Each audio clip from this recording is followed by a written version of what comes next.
Recuerden que ayer les hice especial énfasis en las capas histológicas que vamos a ver a través del tubo digestivo. Entonces, en toda su longitud, el tubo digestivo va a estar cubierto por una capa mucosa, una capa submucosa, una capa muscular y una capa serosa. Entonces, pues habíamos platicado que la capa mucosa consistía en un epitelio, la capa submucosa era un tejido conjuntivo, además de tejido linfático, la capa muscular consistía en su mayoría de músculo liso, pero por ahí iba a haber músculo esquelético y la capa serosa, que es tejido adiposo. Entonces, todo esto lo vamos a ir viendo aquí a continuación. Vamos a empezar, pues, con la cavidad oral, donde nosotros veremos que hay tres órganos anexos que apoyan a la función digestiva de este tubo digestivo. Entonces, la cavidad oral, llamada también simplemente boca, es pues precisamente un espacio vacío, ¿no? Entonces, este espacio vacío se va a extender desde la pared posterior de los labios hasta la pared posterior de la faringe, ¿sí? Y es aquí donde va a iniciar el proceso digestivo. ¿Se acuerdan cuál era el primer proceso digestivo? Era la ingestión, ¿sí? Entonces aquí inicia la digestión con la ingestión del alimento. Ingestión, ¿sí? Recuerden que ingestión era la entrada del alimento al tubo digestivo, ¿no? Entonces aquí inicia la ingestión. Bueno, en la boca, pues dijimos que podíamos destacar tres estructuras, tres órganos anexos. Entonces, estos van a ser las piezas dentales, la lengua y las glándulas salivales, ¿sí? Entonces, la dentadura, las piezas dentales van a estar formadas, o bueno, la dentadura como tal estará formada por 32 piezas, ¿sí? 16 en el maxilar y 16 en la mandíbula. ¿Sí? Entonces tenemos 16 superiores y 16 inferiores, ¿sí? Distribuidos en los dos maxilares o en las dos mandíbulas. Y bueno, son estructuras muy duras, muy rígidas, que asemejan ser huesos, pero que incluso tienen mayor de hueso. Están formadas por una proteína específica. En un momento la vamos a revisar para resolver esa duda de que si el, si el diente era hueso o no. En un momento lo vamos a ver.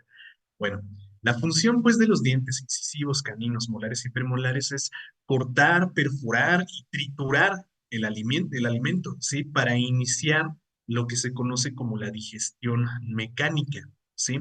Entonces, esta digestión mecánica precisamente depende de un movimiento que se denomina masticación, ¿sí? Que es pues precisamente la elevación y la depresión del maxilar inferior, ¿sí? Entonces, masticación para empezar a formar el bolo alimenticio, ¿sí? Vamos a ir viendo que nuestros alimentos se van a convertir en mezclas, ¿sí?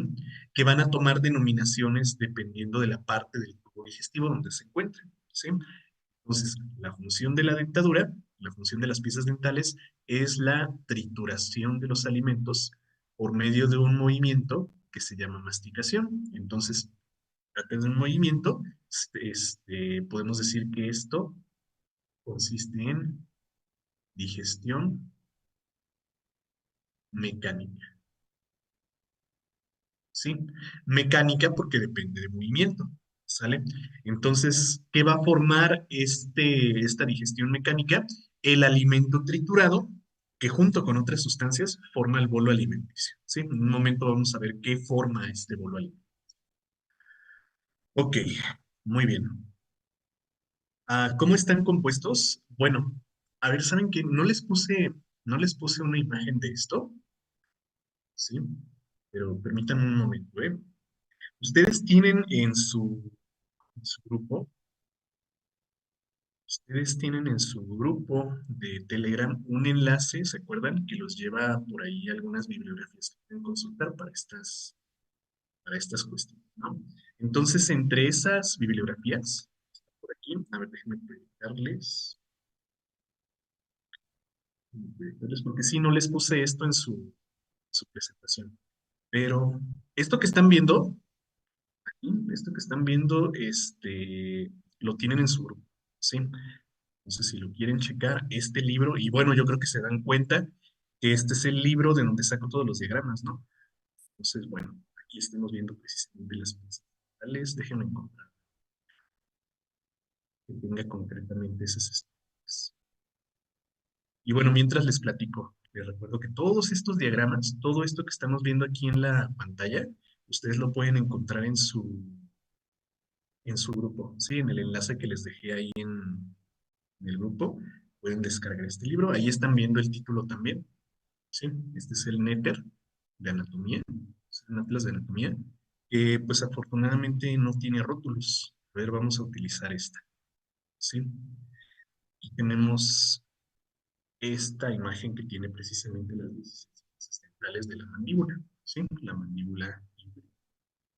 Bueno, entonces, esto sí está en la presentación, ¿sí? O sea, lo que les voy a hablar está en texto. Eh, las piezas dentales van a consistir en cuatro incisivos, ¿sí? Dos superiores, perdón, dos laterales y dos mediales, ¿verdad? Entonces, ahí están los cuatro incisivos. Dos caninos, a ver, vamos a resaltarlos. Estos son los incisivos, ¿sí? Vamos a poner con azul los caninos, este y este, y vamos a poner aquí con rojo, a los premolares y a los molares, ¿sí? Entonces los incisivos, ¿sí? Dijimos son cuatro, dos laterales, dos mediales, ¿no? Entonces estos son ins- incisivos, ¿sí? Y la función de los incisivos es cortar, ¿sí? Estos cortan a los alimentos. Luego tenemos a los caninos, ¿sí? Caninos, ¿sí? Que algunos autores también le llaman colmillos, ¿no? Pero bueno, los caninos tienen la función de perforar los alimentos. Y estos premolares y molares, ¿sí? Estos de aquí, estos y estos, premolares y molares, tienen la función de trituración, ¿sí? Entonces, pues, con todas estas estructuras que encontramos en la superior también, ¿eh? En el maxilar superior también encontramos, ¿sí? Podemos romper a nuestros alimentos, ¿sí? Podemos cortarlos, podemos perforarlos y podemos triturarlos, pues precisamente para formar una mezcla de alimentos con, con fragmentos mucho más pequeños, ¿no? Que serán pues mucho más fáciles de, de degradar, ¿sí? Entonces esta es la función de cada una de las piezas dentales. Caninos perforar, incisivos cortar y premolares y molares triturar, ¿no? Entonces, pues, a ver, tomen capturas si lo van a hacer. Le voy a quitar esto, ¿sí? Y ya saben que las anotaciones no se quedan. ¿Listo? Cambiamos pues regresamos aquí a nuestra presentación y aquí están, ¿sí? Aquí están nuestras piezas dentales. Incisivos para cortar, caninos para perforar, premolares y molares para triturar. Entonces, como dijimos, estos van a triturar a nuestros alimentos, cortarlos y triturarlos para formar fragmentos más pequeños que serán pues mucho más fáciles de degradar, ¿sí? Y entonces, junto con la lengua, los dientes van a formar una masa compacta de alimento triturado, ¿sí? Una masa compactada, porque con los dientes trituramos, ¿sí? Pero además hay que compactarlo porque tiene que pasar a través del esófago. En un momento vamos a ver a eso, ¿sí? Entonces la lengua es un órgano muscular, ¿sí? Un órgano muscular que está formado pues precisamente por 17 haces, ¿sí? 17 haces musculares que vamos a dividir en tres tercios. Vamos a ver cómo se divide.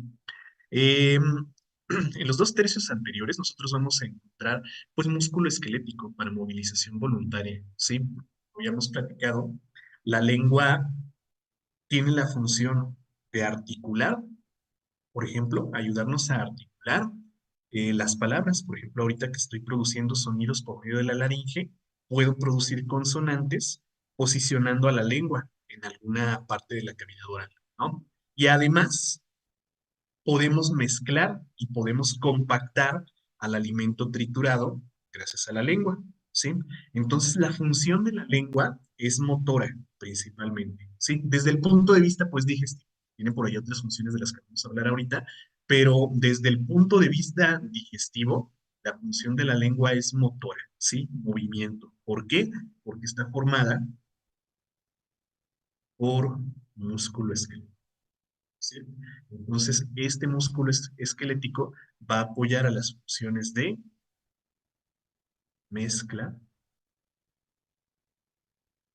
compactación y deglución. ¿Sí? Ojo con el término, ¿eh? Deglución. No es lo mismo que lo que habíamos puesto por acá, ingestión. ¿Sí? Ingestión, dijimos, es el ingreso de alimentos. Deglución es, pues, precisamente el impulso del bolo alimenticio desde la cavidad oral hacia el esófago. De hecho, ahorita podemos hacer el experimento. Nosotros no podemos deglutir si no involucramos a la lengua en ese proceso, ¿sí? O bueno, tal vez se pueda, pero no va a ser tan fácil, ¿no? Entonces, hagan el experimento ahorita. La la saliva que tienen en su boca en este momento. Traten de deglutirla, traten de pasarla sin mover la lengua. Intenten pasar la saliva que tienen en su boca sin usar la lengua, sin mover la lengua y déjenla quietecita y traten de pasar esa saliva. No se puede, ¿verdad? Entonces, o bueno, si se puede, es muy difícil. Entonces, la lengua tiene esa función de deglutir a los alimentos o apoyar, pues, propulsar al alimento para su deglución. Y además, realizando ese movimiento, empujando hacia atrás y hacia abajo, va a controlar también una estructura vital para este proceso digestivo. ¿Sí? Ahorita vamos a ver qué onda con eso. Bueno, decíamos que desde el punto de vista digestivo, su función es esto, ¿no? Mezclar, compactar y deglutir. Pero pues también tiene por ahí una función aferente. ¿Se acuerdan qué es eso de aferente, no? Que recibe estímulos. Entonces vamos a ver que en el dorso de la lengua, ¿sí? En la parte anterior de la lengua, nosotros podemos encontrar a las denominadas papilas linguales. Entonces, estas papilas linguales van a tener la función de recepción, reciben, reciben el estímulo gustativo, ¿sí? Porque vamos a ver que, en un momento, vamos a ver que estas papilas tienen por ahí neuronas aferentes que envían precisamente a las moléculas de nuestros alimentos, o el sabor, pues, de las moléculas de nuestros alimentos al sistema nervioso central.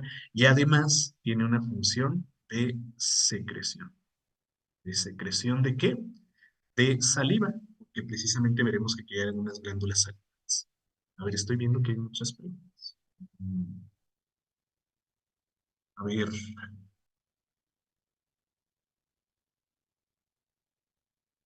el enlace está en Telegram o en Classroom, en los dos, ¿sí? Está en los dos, búsquenlos por ahí en sus grupos. Igual si quieren ahorita se los pongo otra vez en los dos, ¿sí? Para que los puedan descargar. ¿Sí? Ya ahorita terminando esta clase les pongo así. Eh, Hay un señor por mi casa que usa los caninos para abrir cervezas. Bueno, ¿son tan duros? Sí, son muy, muy duros, muy, muy rígidos. Ahorita vamos a platicar de ellos, ¿sí? De los dientes, ¿qué nos pueden preguntar en el examen? La verdad, no he visto que les pregunten nada, pero si les preguntaran, pues tal vez sería su función, ¿no? Trituración de alimentos. La lengua es la que activa la epiglotis. Sí, exactamente. Sí, ahorita lo vamos a ver. A ver. Ajá. Ok, ok. Sí, ahorita vamos a platicar de eso de la epiglotis. Sí. Y ahorita platicamos, profundizamos un poco más en esto de los dientes. ¿sí? Luego las glándulas salivales, bueno, pues aquí está su nombre, glándulas, son un epitelio secretor, ¿sí? Un epitelio secretor que precisamente tiene la función de secretar a una mezcla de sustancias que conocemos como saliva, ¿sí? Entonces vamos a encontrar tres pares de glándulas salivales. Las glándulas parótidas, las glándulas sublinguales y las glándulas submaxilares, ¿sí? Entonces, estas glándulas parótidas, sublinguales y maxilares se encuentran distribuidas alrededor de la cavidad oral. Las parótidas las encontramos en las caras laterales de la cavidad oral, o sea, más o menos a la altura del pabellón auricular, de la oreja, pues. Las sublinguales, pues como dice su nombre, debajo de la lengua, y las submaxilares, pues en la parte inferior del paladar duro, ¿sí? Entonces, pues todas estas van a estar secretando una mezcla que se llama saliva, ¿sí? Entonces, la saliva está compuesta por dos proteínas, ¿sí? Dos proteínas, amilasa y mucina. ¿Sí? Amilasa y mucina. Y aquí mucho ojo con esto. La amilasa, yo creo que ustedes recordarán, ya la hemos platicado, la amilasa es una enzima que degrada carbohidratos. Degrada carbohidratos glúcidos. ¿Sí? Y la mucina es una proteína que forma moco, ¿sí? Moco, que dependiendo de su proporción, va a tener diferentes funciones. Entonces, estas dos proteínas, ¿sí? Estas dos proteínas van a formar el 5% de la saliva, ¿sí?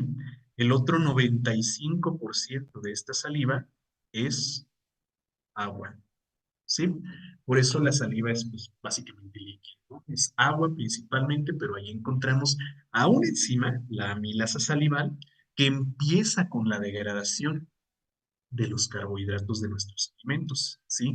Apenas empieza con la degradación, ¿sí? No es que ya degrade los carbohidratos más complejos. Y la mucina, que dijimos que es un moco muy disuelto en agua, que tiene la función de lubricar el paso del bolo alimenticio a través de la cavidad oral y por el esófago, ¿sí? Entonces, bueno, pues ahí la tenemos.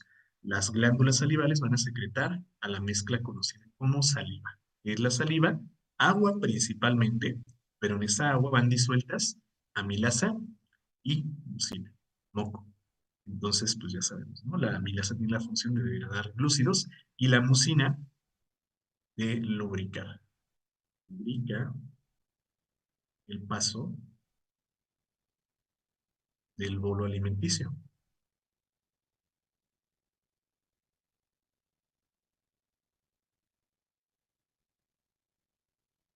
Ok, bueno, entonces fíjense que aquí tenemos una sustancia simple.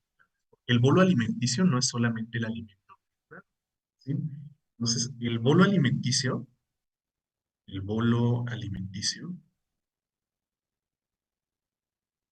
es una mezcla de sí el alimento triturado, alimento triturado, ¿sí? Pero solo al alimento no le puedo llamar bolo alimenticio, ¿sí? También tenemos que poner a esta mezcla, que es la saliva, ¿sí? Y ya saben, pues, que la saliva está compuesta de estas sustancias, ¿no? Entonces, bolo alimenticio es alimento triturado más saliva, ¿sale? Bueno, si checan por ahí algunas bibliografías que profundizan un poquito más en esto, se van a encontrar que estas glándulas salivales también producen una pequeña cantidad de lipasa salival, ¿sí? Se pone aquí. Algunos autores nos van a decir que se produce, perdón, una pequeña cantidad de lipasa, ¿sí? Concretamente en las glándulas sublinguales, ¿sí? Y sí, está demostrado, ¿no? Se han hecho cuantificaciones de esta lipasa y sí, se produce, pero en una proporción ínfima, ¿sí? En una proporción que es realmente insignificante y que no podríamos decir que tiene la función de degradar lípidos. Entonces, si encuentran en alguna bibliografía que se produce lipasa, sí, se produce lipasa, pero en una cantidad, como decimos, insignificante, ¿sí? Que no tiene la capacidad de degradar lípidos. Ok, bueno, ¿vamos bien, chicos? ¿Se ha entendido todo esto? Espero que sí. Voy a quitar las anotaciones para continuar. A ver, hay por aquí algunas preguntas. ¿En el examen de odontología preguntarán eso? No, no les van a preguntar sobre eso. La úvula no participa nada. Sí, la úvula tiene una función aferente también, que va a estar enviando estímulos al sistema nervioso central, ¿sí? Al sistema nervioso autónomo, precisamente. Entonces, los estímulos que él envía es precisamente la deglución, ¿sí? Cuando deglutimos algún alimento. Entonces está muy, muy relacionada con la lengua, ¿sí? Como dijimos, cuando deglutimos, utilizamos la lengua. Si no deglutimos y hay un movimiento de la úvula, es porque algo anda mal ahí y es por eso que nosotros sentimos así como náuseas, ganas de vomitar, porque no está entrando alimento y es algo que se tiene que eliminar. A ver, chicos, entonces aquí tenemos la estructura de un diente, ¿verdad? Un diente tiene su raíz, tiene su corona. Esta, ¿sí? Al menos pues este diente que es muy característico. La raíz pues nace de las articulaciones denominadas cónfosis. Fosis, se encuentran en los dos maxilares. Aquí estamos viendo un maxilar, ¿sí? Cubierto por epitelio, ¿sí? Que es lo que se conoce como encía, y en la encía se articula precisamente el diente. Vemos que el diente tiene un foramen, un orificio, ¿sí? Un orificio por el que van a entrar, fíjense, arterias, venas y nervios. ¿De acuerdo? Entonces, el cuerpo del diente, ¿sí? El cuerpo del diente va a estar formado por una proteína que se llama dentina, ¿sí? Una proteína que se llama dentina. Entonces, esta dentina va a tener una organización transversal, contrario a lo que vemos en los huesos, ¿sí? Porque recuerden que los huesos son haces longitudinales de otra proteína, ¿sí? De otra proteína. De hecho, ¿se acuerdan cuál es la proteína que forma los huesos? El colágeno, ¿verdad? Por eso les digo que el diente no se asemeja en nada al hueso. Bueno, tiene por ahí una semejanza, muy, muy leve, ¿no? Entonces está formado por una proteína completamente diferente que es la dentina. Se parece mucho, ¿sí? Se parece mucho a un hueso, pero no es un hueso, ¿sí? No es un hueso. ¿Por qué? Porque está formado por otra proteína diferente y su organización es diferente. Dentina de organización transversal, ¿sí? Bueno, entonces lo único que se le podría parecer a un diente, perdón, a un hueso, es el esmalte, ¿sí? Porque el esmalte, o sea, la parte más externa, la que simplemente lo reviste, está formado pues por la misma sal que osifica a los huesos. Fosfato, fosfato de calcio. ¿Sí? Entonces, el esmalte es lo único que se le podría parecer a un hueso. Todo lo demás es completamente diferente, ¿sí? Porque vemos, pues, que tiene una proteína, que es diferente a la del hueso, y una organización histológica completamente diferente al hueso.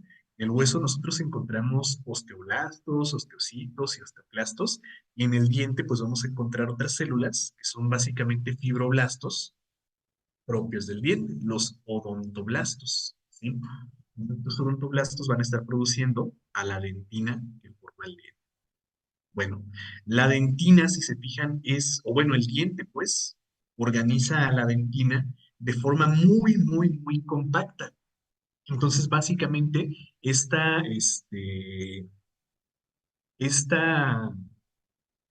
dentina va a tener una organización como si fuera, si la pudiéramos comparar con el hueso, como si fuera hueso compacto, pero solo hueso compacto, nada de hueso esponjoso.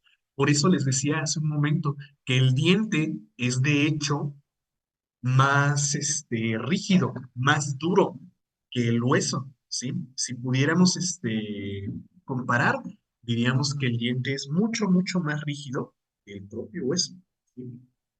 Ahí hay una diferencia entre estos. por ser precisamente tan cómodos. ¿Vale? Entonces, pues, ahí está.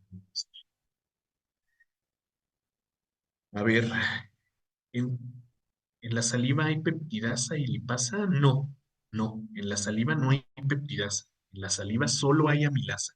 Les decía que se produce una pequeña cantidad de lipasa, pero insignificante, ¿sí? Por eso muchos autores dicen poca. Entonces no hay peptidasa y lipasa en una cantidad insignificante, ¿sí? Peptidasa no hay. Entonces, ¿la saliva es enzimas y amilasa? No, no. La amilasa es una enzima, ¿sí? Ay, aquí te las... Déjame ver si las... A ver, vamos a regresarnos para que no quede esa duda, ¿eh? Porque es muy básico lo que les acabo de explicar. La saliva dijimos que es una mezcla, ¿sí? ¿Qué forma esa mezcla? A ver, vamos a ponerlo pues aquí para... ¿no? La saliva, la saliva es una mezcla de agua, ¿sí? Mucina, moco pues, y amilasa, ¿sí?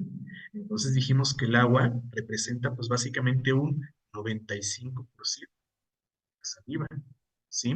La mucina, que es moco, y la amilasa, estas dos, representan solo un 5% de esta mezcla, ¿sí?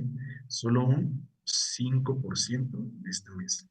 Entonces, la mucina dijimos que es moco, moco que cumple la función de lubricar, y la amilasa es una enzima, ¿sí?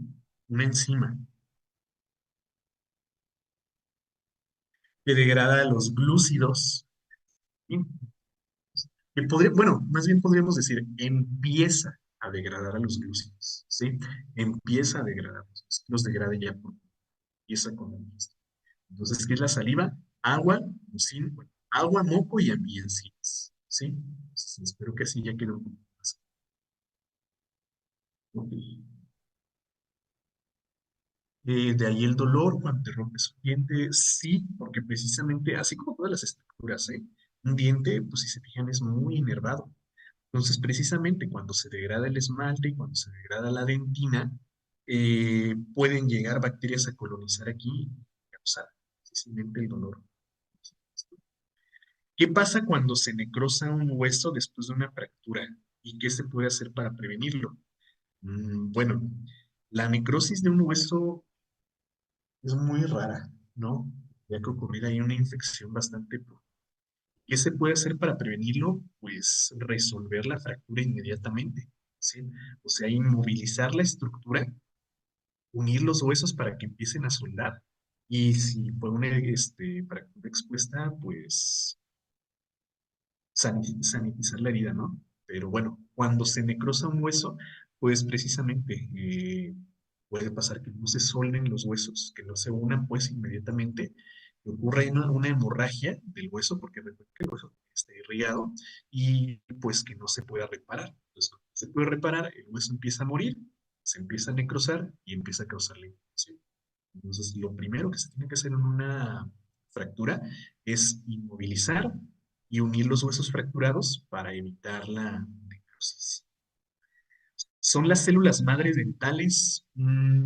Sí, podríamos decir que son las células como los osteoblastos, pues. ¿Se acuerdan cuál era la función de los osteoblastos? Era secretar a las fibras de colágeno.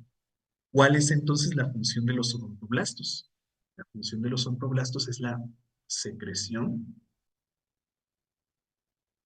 de las fibras de dentina.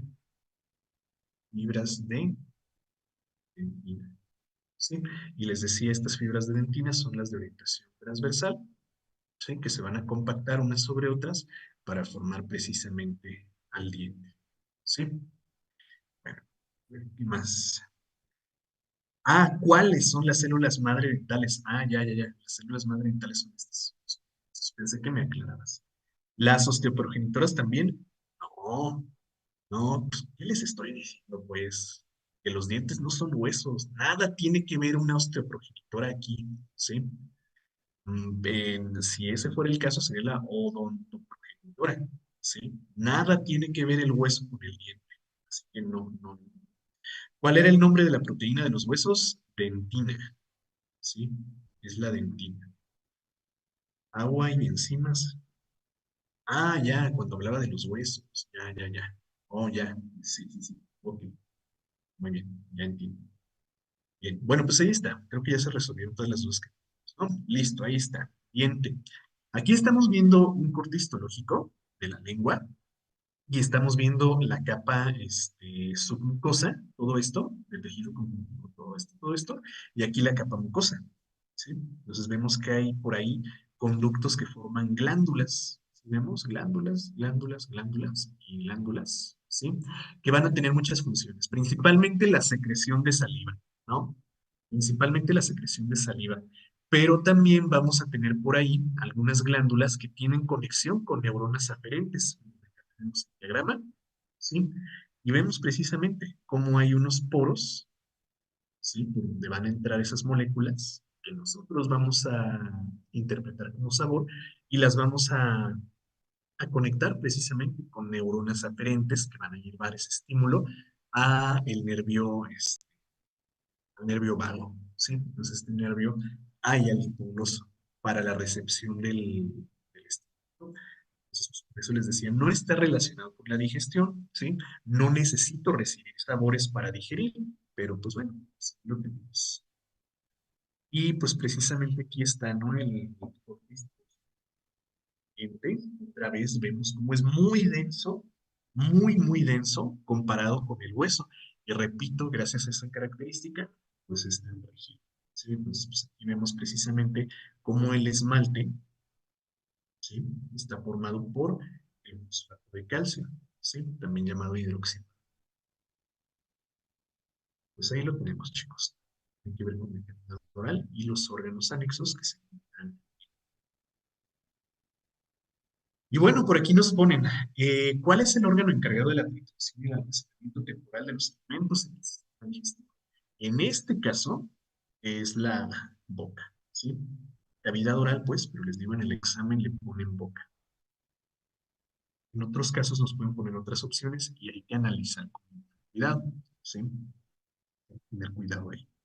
Ok, vamos entonces con la siguiente porción que se les... Antes de continuar, permítanme un momento y ahorita se...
Listo, chicos. Gracias.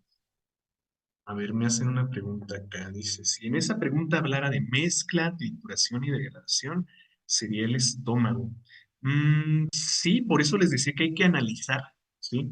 Hay que analizar bien la pregunta y las respuestas que nos ponen, porque sí, en algunas nos han puesto estómago y pues sí, si nos habla de degradación, principalmente sí, el estómago cumple esa función.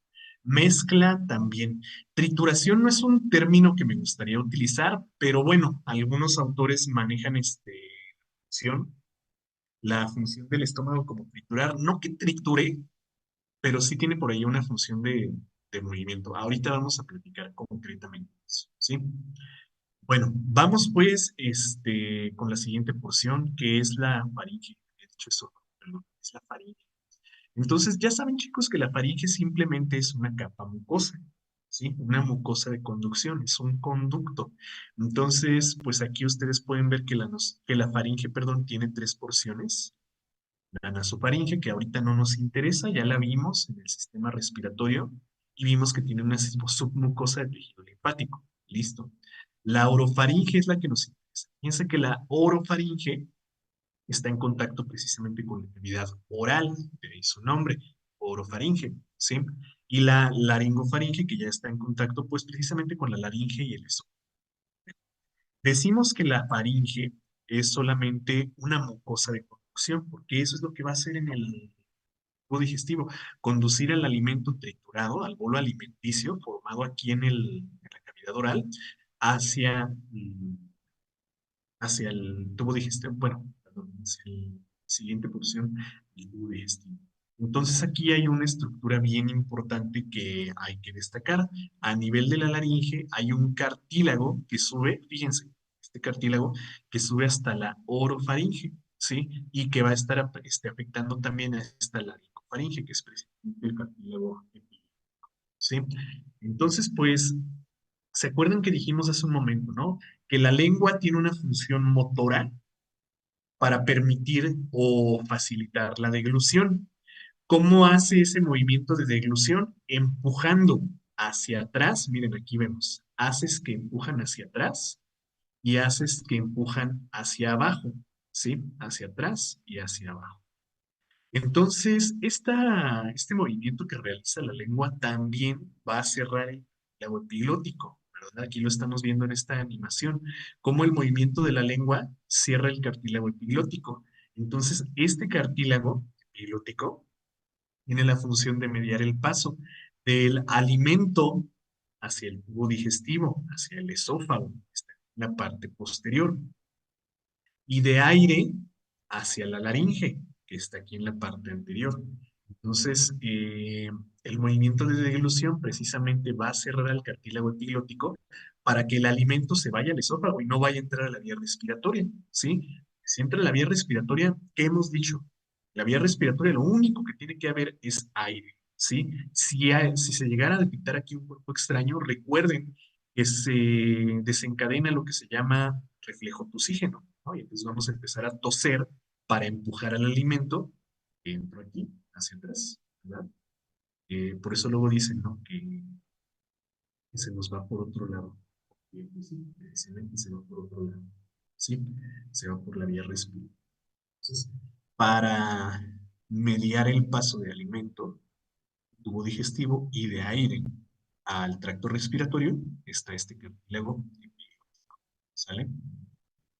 Por eso no debemos hablar cuando comemos, exactamente, ¿sí? Porque estamos más bien ocupando a la lengua para articular más que para, sí, mejor comer sin articular. El cartílago epiglótico, ¿qué hace? Cerrar el laringe, ¿sí? Como decíamos, mediar el paso de alimento hacia el tubo digestivo y aire al tracto, ¿sí?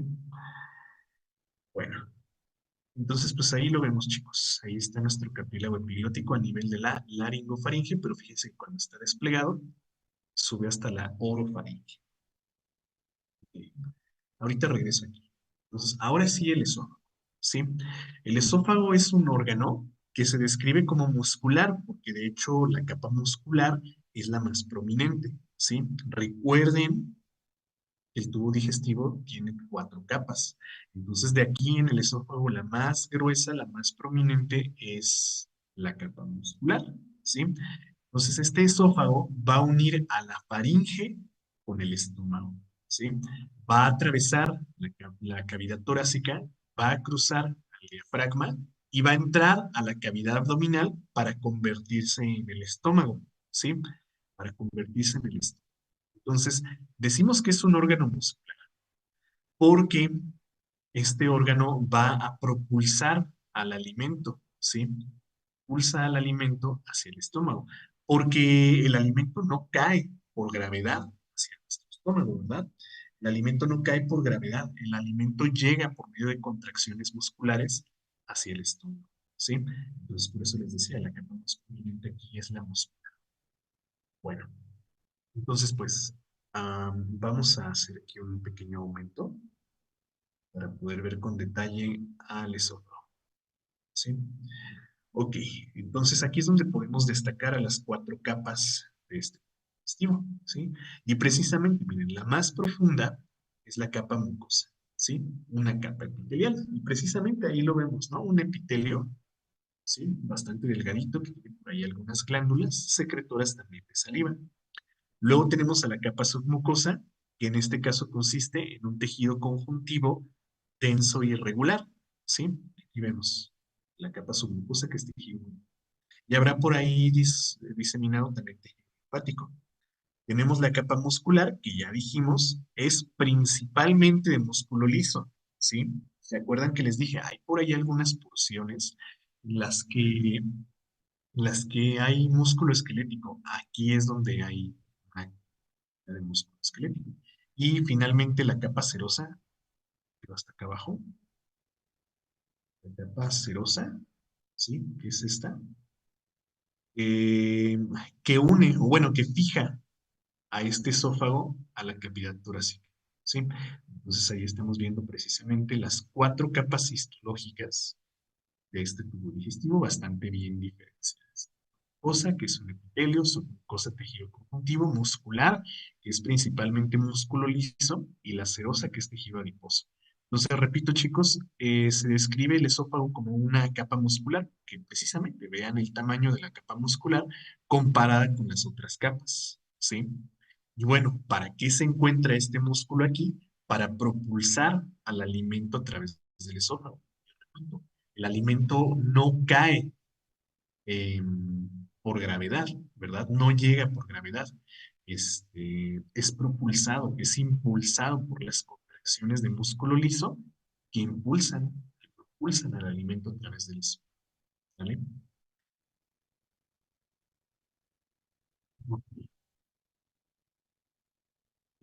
¿Cuánto tarda el bolo alimenticio en llegar al estómago? Cuestión de segundos, ¿sí? Cuestión de segundos. Que claro que va a variar de persona a persona, pero no dura más de 10 segundos. Entonces regresamos aquí, chicos, donde tenemos un diagrama del esófago, ¿no? Y podemos ver precisamente la capa mucosa, la capa submucosa que estaría aquí, ¿sí? Y la capa muscular. Entonces lo que quiero destacar aquí es que dijimos que el músculo o la capa muscular del esófago es principalmente liso, ¿sí? Principalmente músculo liso. Pero aquí nosotros vamos a encontrar una capa de músculo esquelético, ¿sí? ¿Qué significa? Que esta pequeña porción del esófago, ¿sí? Esta pequeña primera porción del esófago es de contracción voluntaria. ¿Sí? O sea, esta capa de músculo esquelético sí la podemos contraer de manera voluntaria, por eso a veces podemos o regresar al alimento o evitar la deglución, ¿no? Porque aquí sí tenemos una capa que nosotros podemos contraer de manera bueno. Otra cosa que quiero destacar aquí de este diagrama es que el esófago y bueno, todo el tubo digestivo va a tener por ahí tres orientaciones de músculo, ¿sí? Vamos a ver músculo de orientación longitudinal, ¿sí? Vamos a ver fibras longitudinales del músculo liso, ¿sí? Fibras que van, pues, de superior e inferior, fibras longitudinales. Vamos a encontrar fibras musculares de orientación oblicua, fibras de orientación oblicua, o sea, pues así como diagonales, ¿sí? Y vamos a encontrar fibras musculares de orientación circular. Fibras aquí, circulares. Vamos a ponerlas más delgaditas porque quiero hacer ahí una aclaración. Entonces, vamos a tener así fibras circulares que rodean por completo el esófago, ¿sí? De aquí, de estas fibras circulares, quiero destacar un tipo de fibras que vamos a ir viendo a lo largo de todo el tubo digestivo. Va a haber por ahí fibras que se engrosan mucho, ¿sí? En el tubo digestivo. Entonces vamos a encontrar por aquí un grueso anillo, muy grande, muy prominente anillo de músculo liso, ¿sí? Entonces estos anillos que se engrosan más y que controlan el paso de alimento a través del tubo digestivo se llaman esfínteres. Estos anillos gruesos, ¿sí? Este anillo grueso que tenemos aquí es un esfínter, ¿sí?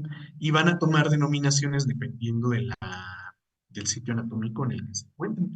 Por ejemplo, fíjense que a nivel del esófago encontramos dos esfínteres. El esfínter esofágico superior, ¿sí? Voy a resaltarlos con rojo, ¿sí? Esfínter esofágico superior y el esfínter esofágico inferior, ¿sí? Bueno, el esfínter esofágico superior, pues ya dijimos, consiste en músculo liso, pero por ahí hay una pequeña proporción de músculo esquelético. Por eso es posible contraerlo de manera voluntaria.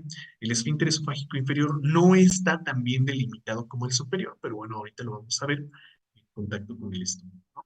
Entonces, este, como lo dice su nombre, está en la parte más inferior del esófago y es el que va a conectar ya directamente con la primera porción del estómago que se llama cardias, ¿sí? Luego por eso algunos autores también le ponen esfínter, esfínter cardial, ¿sí? O simplemente cardias, ¿de acuerdo? Entonces, pues tomen en cuenta, chicos, que vamos a ir viendo esfínteres a lo largo de todo el tubo digestivo, ¿sí? ¿Y qué son? Anillos de músculo liso que se engrosan mucho para controlar el paso de alimento a través de todo el tubo digestivo. ¿Sale? Pues se nos está acabando ya el tiempo de esta sesión, chicos.